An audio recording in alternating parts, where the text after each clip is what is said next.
I will begin by giving a brief summary of the plot so far. The book is narrated by Death, and he starts the story out by introducing the book and the main things that are going to be talked about. The story begins with a description of a little boy, a little girl, and her mother riding on a train to the children's new foster home. While the mother and the girl are resting, Death deems it time to take away the little boy's life and does so in the middle of a coughing fit. No one but Liesl realizes that the boy is now dead. Arrangements are made and the boy is buried at the next stop.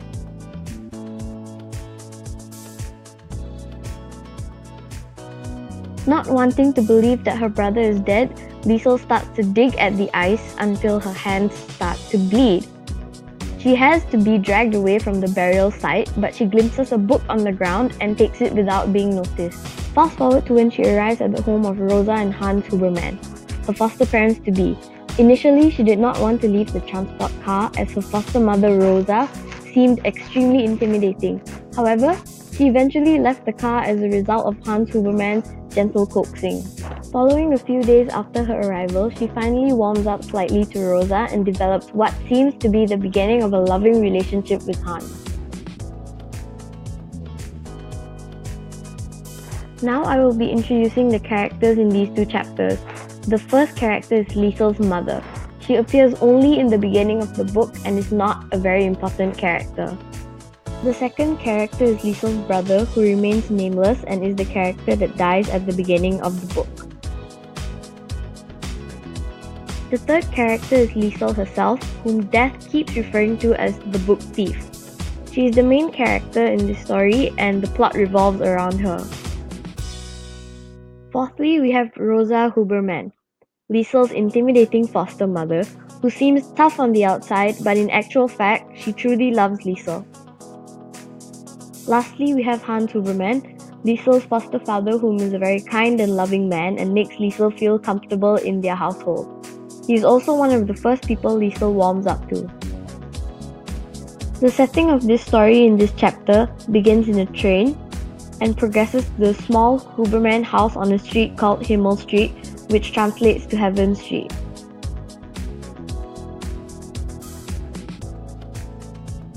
The literary devices that I found in this chapter were concrete imagery, irony, and foreshadowing. An example of concrete imagery would be when a description of the houses were made in chapter 1. The buildings appear to be glued together, mostly small houses and unit blocks that look nervous. There is murky snow spread out like a carpet, there is concrete empty hatstand trees, and grey air. This sentence creates a concrete image in the reader's minds of what Himmel Street looks like. An example of irony would be that the Hubermans live on a street called Himmel Street. The word Himmel translates to heaven, which means Heaven Street, while the description clearly tells us that the area is far from heavenly. Lastly, an example of foreshadowing would be when she took the Gravedigger's handbook and Death said it might be the beginning of an illustrious career. This could signify the fact that she will be a part of many more book thefts throughout the novel, hence the name The Book Thief. From reading the first two chapters, a major theme that I can see developing would be death. This is especially because the story starts out with the death of Liesl's brother. Also, the narrator himself is Death, and he has expressed his interest in Liesl.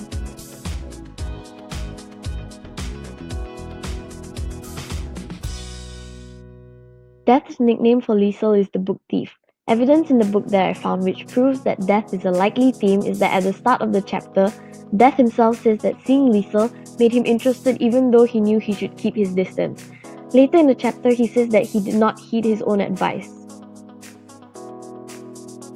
He observed her even more closely than before, and this literally shows that Death would follow Liesl and could be foreshadowing more deaths later in the book. The book starts with a death and it will likely end with one, which is why I think that death will be a recurring theme in the novel. Thank you for watching. Created using Powtoon.